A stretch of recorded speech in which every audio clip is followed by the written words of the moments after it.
At the March session of the ICO this year, we're given a definition of sustainability. You have it there, I won't go through it.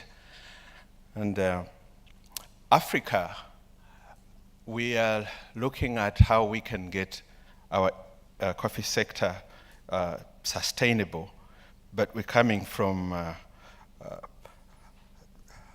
a very difficult situation. The map there shows you the coffee producing countries. The yellow shows you the Arabica producing countries. The light green are those that produce both Arabica and Robusta, and the dark green are the Robusta only producers. We have 25 member states which are members of the East Africa Coffee Organization. Now, in giving you the overview of the coffee sector in Africa, maybe I'll start by looking at the bad news.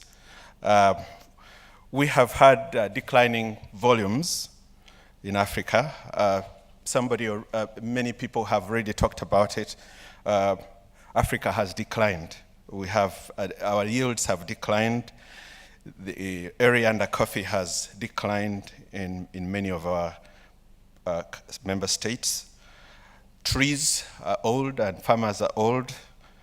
We have had new types of pests, and part of that is perhaps a result of the issue of climate change and many other factors. One of the reasons that is given for the decline in the African coffee industry has been, people always talk about the collapse of the quotas and the liberalization of the coffee sector in Africa. But actually, maybe we shouldn't be talking about that at the moment. Maybe the reason that we're still unable to recover is because the governments abdicated from their responsibility of supporting agriculture, largely in Africa, and we need to get governments back onto the agenda of supporting the coffee industry. Anyway, the good news is that there is also increasing production in some of the countries. Ethiopia has done quite well, so is Uganda. Not that I am from Uganda, but you acknowledge that the Uganda coffee industry has done quite well, Uganda and Ethiopia. But also we look at some of the small countries like Rwanda and Malawi that have made this very important, very significant steps in improving their coffee industry and addressing issues of sustainability. We have seen increasing yields. In Ethiopia, yields have increased. In Uganda, area under cultivation. And the governments in these countries have supported the multiplication of planting materials, making sure that farmers are getting access to improved varieties and the rest of that. And some of the countries that have had trouble, like Ivory Coast, Cote d'Ivoire. Ivory Coast went through a lot of crisis over the last, I should say, 15 or so years. But Ivory Coast is on the way to recovery, and they are also addressing some of these sustainability issues. There are platforms that have been established in some of these countries, public-private partnership platforms. We have that in Uganda, we have that in Cote d'Ivoire, and discussions are going on in Tanzania and so forth. And there are countries that have gone through a lot of crisis, like the Democratic Republic of Congo. Central African Republic is still going through a lot of crisis. Angola went through a lot of crisis. We are working with some of these countries to address issues like Angola. We are going to be in Angola this year in November for the annual meetings of the Inter-Africa Coffee Organization. And one of the key issues that we're discussing there is sustainability, addressing issues of gender, the role of the women and the youth in the coffee sector. And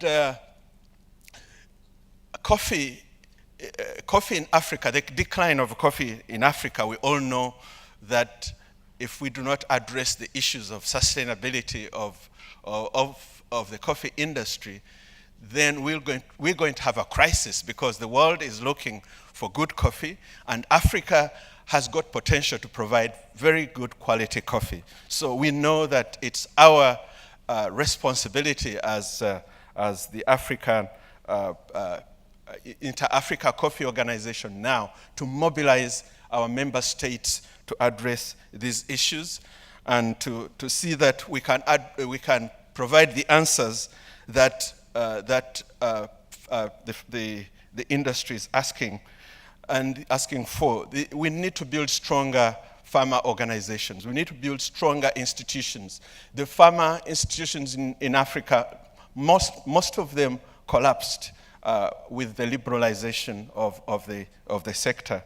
And what I'm doing at the Inter-Africa Coffee Organization is engaging the governments, because of the political component in this thing, to see how the governments can actually render this the needed support to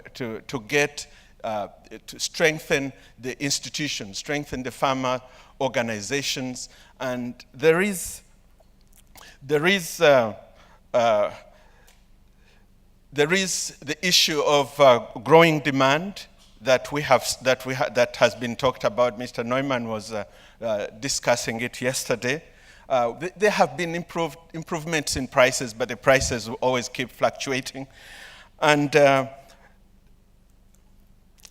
we need to address the issue of labor productivity in Africa, and the transformation of the producer organizations. We know that coffee is a strategic crop in Africa because of the component of poverty, addressing issues of poverty. We used to talk about poverty eradication, but that's kind of a dream. You may not probably eradicate poverty, but you address poverty significantly by responding to some of the key issues. The peculiar challenges that we have with the smallholder farmers in Uganda. We have weak information systems. That has already been talked about. We have the long production cycles and sales cycles, very high risks. The farmers have low purchasing power, so they can hardly purchase the inputs. Infrastructure is very poor. Financing is a challenge. Lots of these issues. The value chain has many issues, and sustainability cannot be easily achieved there because of the issues that are listed. Some of these non-tariff barriers have to be addressed at a political level, and we are again engaging the political authorities to address these issues. Power supply is a key issue because processors cannot process their coffee cost effectively when the power is unreliable. And also the unpredictable policy regimes really require us to have the politicians address the key issues. We need a paradigm shift in Africa, and some of the things that have already been mentioned, I think I won't go into them. These are issues that we need to address, and the Inter-Africa Coffee Organization is taking up these issues. Since I came into office 2 years ago, we have tried to engage the governments in seeing how to address this, and under the auspices of the African Union, we are trying to see how the governments can really get the coffee on the development agenda at the regional level, and also be able to address these issues at the national level and in the priorities with development partners and in public-private partnerships.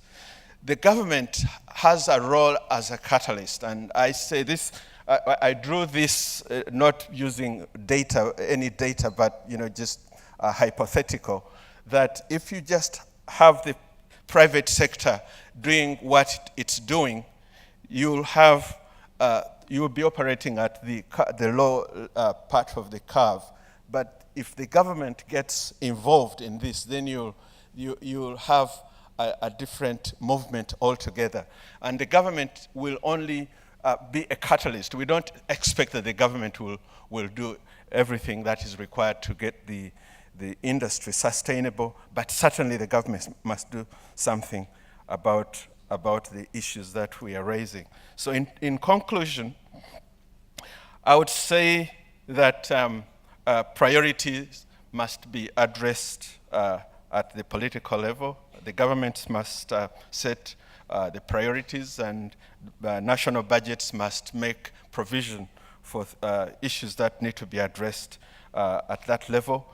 The African Development Bank, together with the Inter-Africa Coffee Organization, we've been discussing how to address certain interventions in the coffee sector, and some projects are about to come on stream which will help us address some of the key sustainable issues. Climate change is very critical, and that is something that, as has been discussed here, needs to involve so many players. It can't be done by just a few. We have to build the capacity of farmers and farmers' institutions and so on. Now, the Inter-Africa Coffee Organization has worked with others to launch what we're calling the African Coffee Sustainability Partnership, which is intended to pursue these issues of sustainability and see how we can create a sustainable coffee industry in Africa, involving all the key players, both local and the public, private, and private, involving both the local industry and the international players. And we are working with the Inter-Africa Development Bank, the African Development Bank, to set up a facility that will provide support to the value chain in Africa, which will be complemented by government interventions in the respective countries at doing the catalytic work that I mentioned. And we hope that this will help us to address some of these key sustainability issues. And I think I will leave it at that, but I want to invite those of you who can make it to the third African Coffee Symposium that we're going to hold in Angola, in Luanda, from the 23rd to the 24th of November. We'll be addressing some of these issues, especially the Africa Coffee Sustainability Partnership, and looking at how this facility is going to work. We hope to keep partners come to Abidjan under the auspices of the Africa Development Bank to see how we can structure the development of this coffee facility at the bank. And invitations will be sent to some of you people, and we hope that you'll respond and come. That will be about early next year. But I want to say you are very much welcome to join us at the third African Coffee Symposium in Luanda. It's one of the key initiatives that we have put in place to bring the private sector and the public sector together once a year to discuss these key issues affecting the sector. Thank you very much.